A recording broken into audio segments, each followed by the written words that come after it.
Il apporte les meilleurs résultats de l'équipe depuis des années, et avec 5 podiums, on voit difficilement comment cette relation peut se terminer.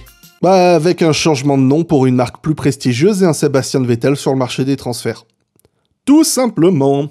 Si Checo avait un palmarès un peu plus fourni, eh bien peut-être que alors, Sebastian Vettel serait encore en recherche d'emploi. Mais j'ai plus tendance à croire au potentiel de Pérez, et ça me semble être un meilleur choix. Et la présence de Pérez nous fait reposer la question... Il vire qui déjà chez Racing Point en fin de saison ?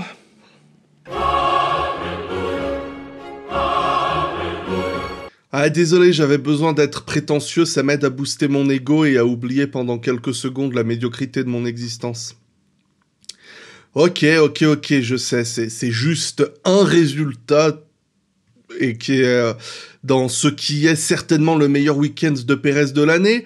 Il était dans le rythme dès le vendredi, et bien qu'il ait encore une fois foiré sa qualif, certes pas aidé à cause d'un répétita de Monaco, il a fait un départ excellent pour passer Sainz, puis aller chercher Gasly et Leclerc en piste, pour ensuite prendre le meilleur de Hamilton au stand, résister à sa pression pendant la majorité de la course et récupérer la première place suite à l'abandon de Max. Ça va, c'est pas mal. Alors, ok, ça veut pas dire que c'est le signe de quoi que ce soit, parce que jusque-là, Checo, il a eu des week-ends un peu trop brouillons chez Red Bull. Donc, ça suffit pas à affirmer quoi que ce soit. Ok. Bon voilà, maintenant que j'ai fait le blabla avocat du diable, je vais faire le blabla qui dit ce qu'il pense. Et il va défendre qu'avoir enfin vu un second pilote Red Bull être là pour assurer le service de secours quand Maximus il finit pas la course, c'est bien. C'est vrai quoi, et petit exercice mental, essaye de transposer cette course de Bakou avec le plateau de 2020. Et je suis persuadé que c'est Pérez aussi qui aurait gagné, mais pour Racing Point, devant Vettel avec Ferrari dans l'un des rares week-ends où il était performant. Et il aurait terminé aussi devant Gasly, et Albon pour Red Bull, il aurait fini 7 ou 8e quoi. Désolé pour toi, Alexandre Lebon, je suis un salaud, je sais, mais j'ai trop vécu ça l'an dernier pour ne pas croire que c'est exactement ce qui se serait passé. Je pense que ça doit se voir à mon visage et s'entendre à l'intonation de ma voix, je suis absolument ravi pour Checo. Ouais, ça se voit peut-être pas, mais je le suis. Parce qu'il y a encore un an, il commençait déjà à être enterré lorsque les rumeurs... qu'il y a eu cet enthousiasme avec les premières rumeurs de son remplacement par Vettel. Il n'avait pas encore gagné le moindre Grand Prix, on commençait un peu à l'enterrer. Et là, ce dimanche, même pas un an plus tard, il égale le total de Pedro Rodriguez, son seul compatriote à s'être imposé en Formule 1. En vrai, ça va, hein, ça va, c'est pas mal. Bref, j'avais besoin de commencer par ça. Et on va revenir maintenant sur les titres principaux de l'actualité de ce Grand Prix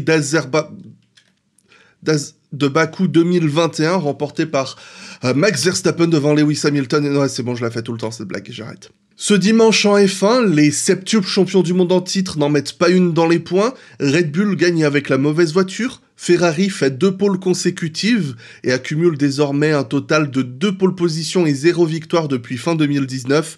Les fans se plaignent de la qualité des Grands Prix alors que 6 équipes et 8 pilotes différents sont montés sur le podium en 6 courses, et le manque de robustesse des pneumatiques apportés par Pirelli cause polémique, et les fans remettent en question la place de Pirelli en Formule 1, du jamais vu dans la discipline depuis 2020. Je sais que beaucoup se sont plaints, se sont endormis pendant la course, mais un peu à l'instar du Portugal, de l'Espagne, moi j'y ai vu un Grand Prix de Formule 1 parfaitement banal et appréciable. De la lutte aux avant-postes en début de course, avec du drama stratégique, une lutte dans le peloton, même un peloton assez serré, sur un circuit qui permet les dépassements sans les faciliter pour autant. Et les 3 derniers tours, c'était du fun, juste du fun condensé. Et pour moi, ça résume la Formule 1 en général. C'est-à-dire que t'as un petit peu d'amusement, tu vois. De temps en temps, il y a les premiers qui se battent. Et puis ensuite, c'est plat pendant une grande majorité de la course. Et de temps en temps, il y a ce petit pic de chaos qui te fait rappeler pourquoi tu regardes la Formule 1. Et en plus, il y a aussi eu des polémiques pour parler entre les courses.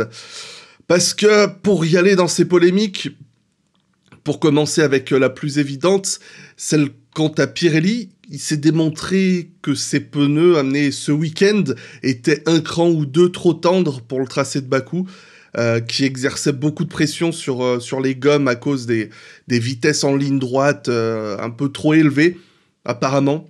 Ils l'ont vu venir de façon Pirelli, puisque après les essais libres, ils ont demandé aux équipes de revoir leur pression. Qu'est-ce que ça aurait été sans ça? Je sais pas. Peut-être que Pirelli n'aurait pas dû écouter ceux qui se plaignaient en 2019 lorsque les pneus durs avaient tenu plus de 40 tours sans aucun problème, je sais pas. Moi aussi, hein, je vais me joindre au train de la haine anti-Pirelli, tu vois, parce que je me dis, au bout de tant d'années, Pirelli, ils ont toujours pas été capables de comprendre qu'on leur demande l'impossible, et ces gros nuls, ils sont pas capables de le faire.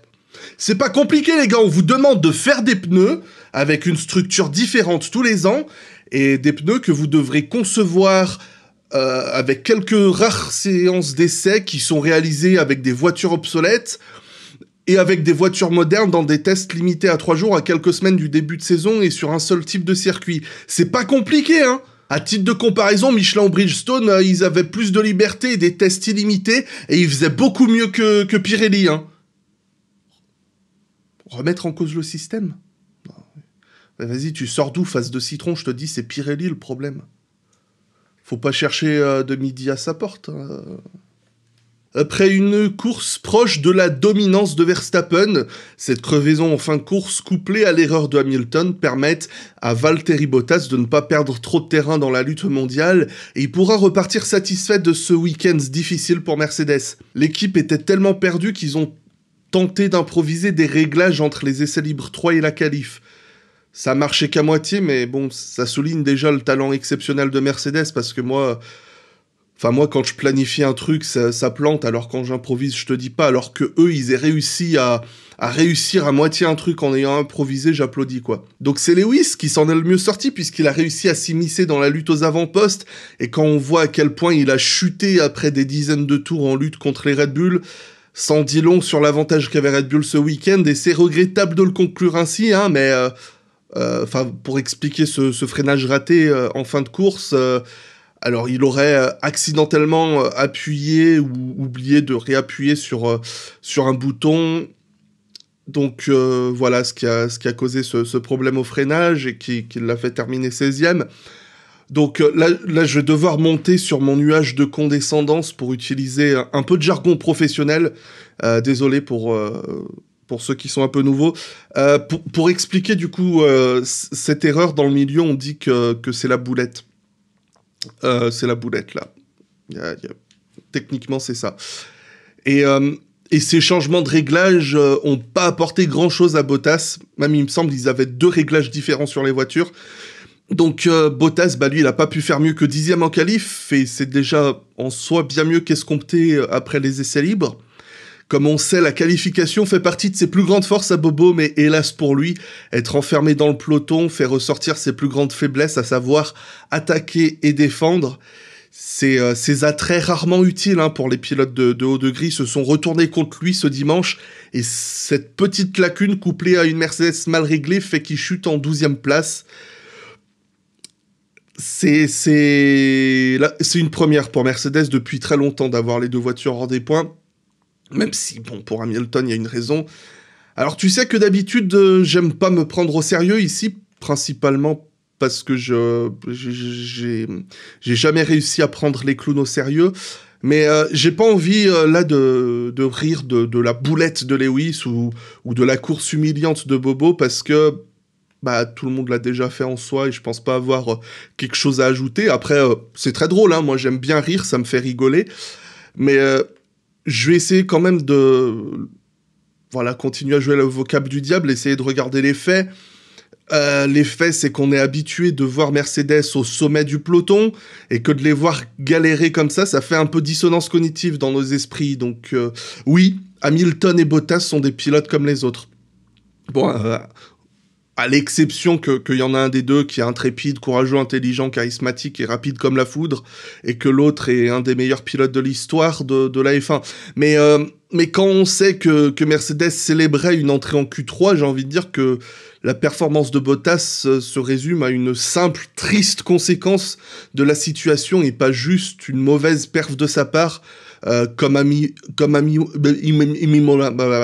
Imola, c'est pas facile à dire, comme à Imola par exemple, où Bottas il avait fait un week-end pas ouf, et l'erreur de Hamilton de ce dimanche à Bakou, ça nous rappelle que il peut faire des erreurs comme tous les pilotes, quoi.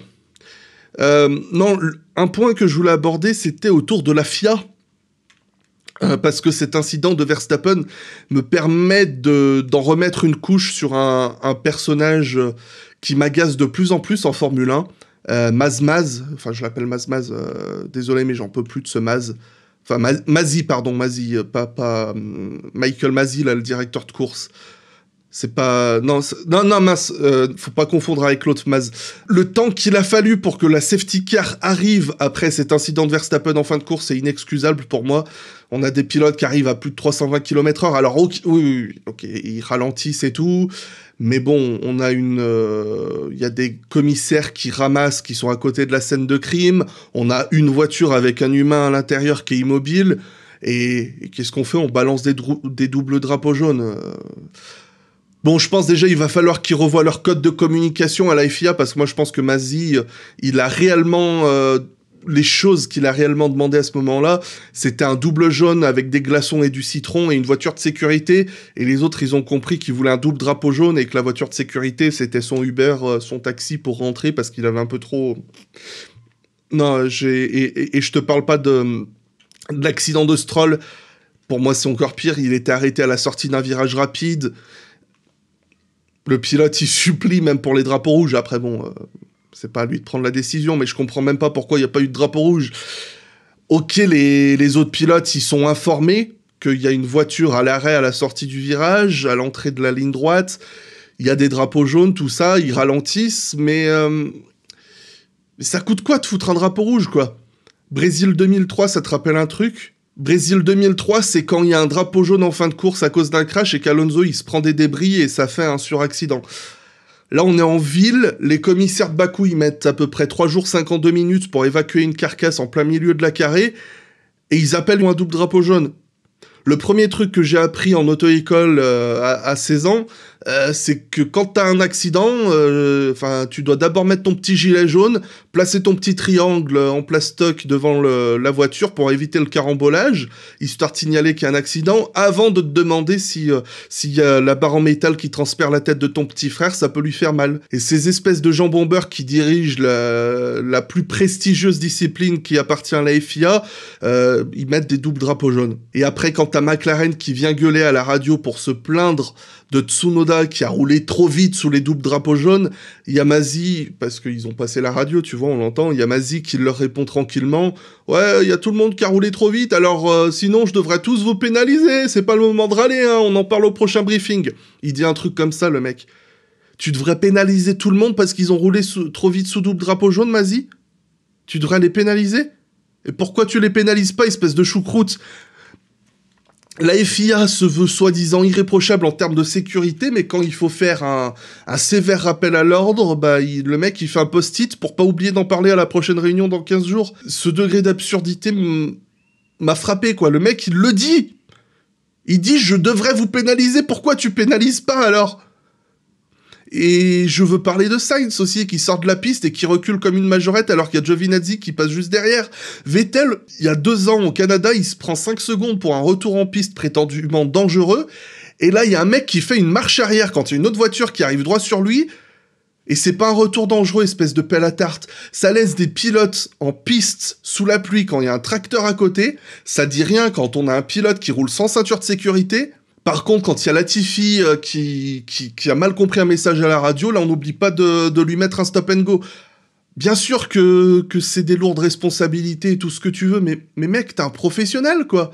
Si t'es incapable de faire ton boulot, parce que faut pas oublier que Masi, ça fait 3 ans qu'il est installé à la FIA, qu'il trouve des solutions, qu'il pose sa démission. Ouais, désolé, Masi, je t'ai tutoyé, mais... Moi, j'espère qu'il aura jamais à le faire, mais si un jour il doit répondre de ses actes... On n'oubliera pas qu'il y a déjà 2-3 casseroles qui traînent, quoi. Et pour en revenir un petit peu à l'affaire de Latifi qui se fait pénaliser, je dis pas que Latifi c'est moins grave ce qu'il a fait, Latifi qui a mal compris un message à la radio, après le message était mal expliqué, où il a cru qu'il devait rester en piste sous drapeau rouge alors qu'il aurait dû passer au stand. Bon, il l'a mal compris. C'est la boulette de l'équipe. Si dans le règlement c'est stop and go, c'est stop and go. Je dis pas qu'il y a 2 poids 2 mesures, tout ça. Je dis que ce genre de règlement, c'est soit tu l'appliques pas en fait. Et si tu l'appliques, il faut l'appliquer. Donc quand il y a un pilote qui fait une marche arrière, quand il y a un autre qui arrive, tu fermes pas les yeux. Quand il y a les pilotes qui roulent trop vite sous double drapeau jaune, tu dis pas bon, on en parle à la prochaine réunion, tu leur mets des tartes, tu leur mets leur pénalité, leurs 3 points sur leur super licence ou je sais pas quoi, et puis c'est marre, comme ça tout le monde retient la leçon. Quand il y a un double drapeau jaune, tu rigoles pas. Donc voilà, je suis pas content. Et je m'arrête sur cette envolée lyrique, parce que là il y a la coque qui est en train de redescendre un peu, on va pouvoir reprendre et continuer en toute sérénité. On va parler de Vettel, qui remonte de la 11e à la 12e place. Le pilote allemand qui n'est plus que l'ombre de ce qu'il était avant et qui ferait mieux de prendre sa retraite tellement que c'est gênant de le voir se ridiculiser en Formule 1, a fait un super week-end. Il a été performant du début à la fin et sa triste qualification, due à un drapeau rouge certes, n'a pas entaché son Grand Prix grâce à une belle gestion de ses pneus tendres. Il a poussé son premier relais pendant 18 tours, un truc comme ça. C'était pas mal. Il a profité de la relance suite au crash de Stroll pour passer Leclerc et Gasly en piste. Et il a juste eu à garder sa voiture entre les 4 lignes blanches. Il y en a 4, je sais plus, je sais pas compter. Et puis voilà, et puis ça fait 2e. Il prend le premier podium de l'équipe sous le nom Aston Martin. Et c'est déjà très important, c'est bon gros point en championnat constructeur, et c'est aussi bien important pour l'aspect moral. Donc voilà, c'est beau. Et après son crash en qualif, Stroll était brillamment remonté, et il était aussi en belle route pour des beaux points avant d'avoir son crash. Et il avait une belle stratégie inversée. C'est dommage, mais maintenant c'est le résultat qui est inversé. Non, j'aurais pas dû la faire celle-là. On continue sur ce beau podium.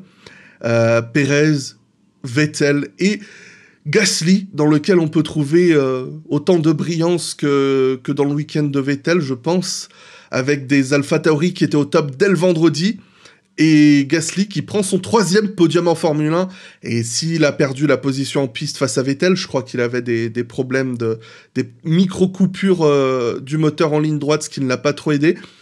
On a du mal à trouver des propos négatifs à son égard ce week-end, dans ce que j'ai pu lire, et je pense que c'est assez révélateur, parce qu'on a un vainqueur assez inattendu, parce que même ceux qui s'attendaient à voir Pérez bien faire, on n'imaginait peut-être pas qu'il gagne de sitôt. On a Vettel qui a fait fermer 2-3 clapets et qui a ravi beaucoup de fans, et malgré tout, Gasly arrive quand même à être un peu au centre de l'attention. Après, j'imagine que faire un podium dans une AlphaTauri, c'est pas mal, mais voilà.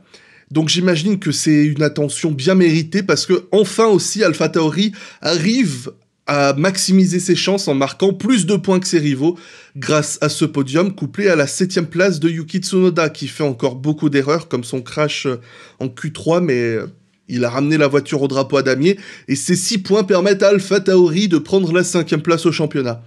Alors, petit Noda, il a encore beaucoup à apprendre, ce qui ravit les diffuseurs qui peuvent diffuser ces radios, et ce qui me fait ironiquement apprécier le fait qu'il y a 3 mois, quand il est arrivé, tout le monde l'idolâtrait parce qu'il avait ses coups de gueule à la radio, alors que maintenant, il y a tout le monde qui lui crache dessus parce qu'il a des coups de gueule à la radio.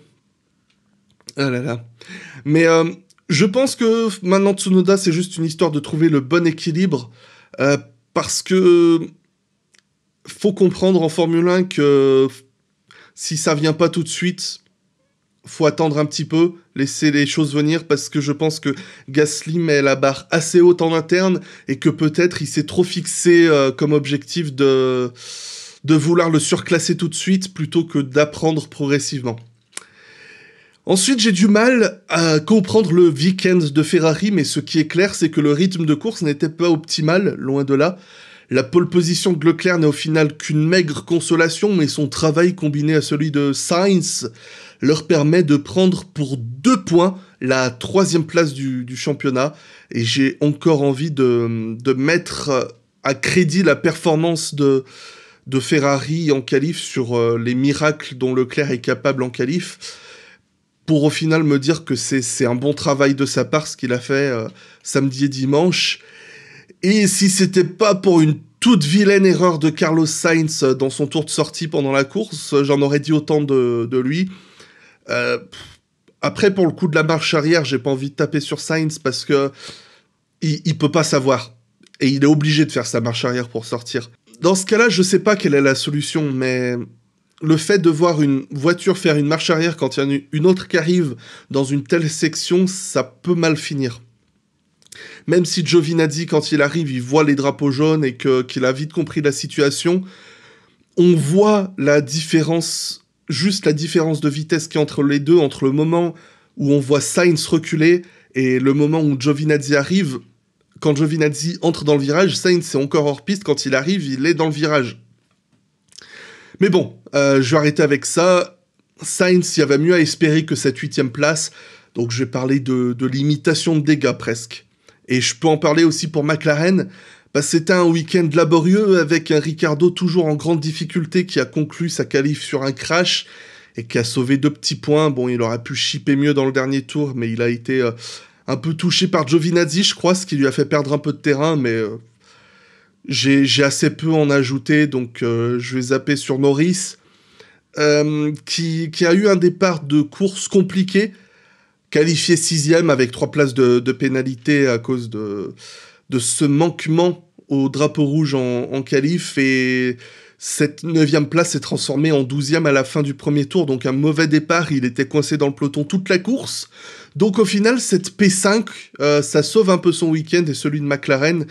Et pour continuer avec les Alpins, avec un E à la fin, ça fait Alpin E, je sens vraiment qu'il y avait une souffrance en rythme de course, même si on n'a pas pu vraiment voir Ocon avec son abandon en début de course. Mais si on s'en fie à Alonso, il n'arrivait pas à transformer sa belle qualification en beau rythme de course. Mais au final, Alonso, il a fait ce que Alonso fait de mieux, à savoir être dans le peloton et terminer dans une position beaucoup trop bien, grâce à un envol exceptionnel dans le départ arrêté. C'est pas mal. Et on a un autre expert des départs arrêtés cette année, j'ai l'impression, c'est Antonio Giovinazzi, qui se refaisait humblement de son crash en Q1 et de sa dernière place sur la grille, avec 5 places de gagné au départ, et il pointait dans les points en fin de course avant de toucher un concurrent, donc je crois que c'était avec Ricciardo, touchette pas méchante, mais suffisamment ennuyante pour se faire passer par Raikkonen, qui allait marquer son premier point de l'année et doubler le total d'Alfa Romeo cette année. C'est juste un point, certes, mais quand on considère le rythme de l'équipe ce week-end, on peut dire que c'est une belle victoire pour eux. Je sais pas trop quoi ajouter honnêtement sur le week-end de Williams, toujours un peu trop loin, et idem pour les As avec un Mazepin toujours un peu en difficulté, mais qui montre progressivement son évolution, lentement mais progressivement, et un Schumacher toujours impressionnant de maturité qui accumule les kilomètres. Et pour revenir sur cette altercation sur le photo finish entre les deux, j'ai essayé de comprendre en regardant un peu les images en boucle, et en vrai, je pense que personne n'en parlerait si c'était pas Mazepin, quoi. C'est pas qu'il a une défense meurtrière ou quoi, hein, ce petit coup de volant qu'il donne. Pour moi, c'est juste qu'il voit pas Schumacher, en fait. Parce que si on suit sa trajectoire, il se dirige vers la droite. Quand il entame la ligne droite, il sait que Schumacher est derrière lui, il décide d'aller défendre la ligne de droite, et il s'attend à ce que Schumi passe sur la ligne de gauche. Et quand il donne ce petit coup de volant, j'estime pas que c'est un mouvement dissuasif qu'il a fait, puisque juste après, on voit qu'il cherche Schumacher dans son rétroviseur de gauche. Et à ce moment-là, Schumacher était à droite. Donc si Mazepin, il avait mis ce coup de volant à droite pour bloquer Schumacher, il n'aurait pas été le chercher à gauche du regard juste après. Quand il voit que Schumacher est à côté de lui, il commence à lui laisser la place. Donc oui, Kikita, il fait des boulettes cette année, mais je pense pas que ce soit un motif valide pour prendre chaque éternuement comme une tentative de meurtre. C'est un événement de course, pour moi, rien de plus. Ça aurait pu arriver à plein d'autres pilotes. au pif 2 pilotes Red Bull sur ce même circuit, ça aurait pu arriver en bout de ligne droite, ou alors entre une Haas et une Alfa Romeo au Japon, ça aurait pu marcher aussi, tu vois, ce genre de truc, quoi. C'est juste une incompréhension. Allez, je m'arrête là, j'espère t'avoir aidé à revivre ce beau week-end formulanesque, sans avoir omis trop d'éléments importants, parce qu'il y en avait quand même 2, 3, 4, 5... Enfin, il y en avait beaucoup. Voilà, allez, bisous, merci.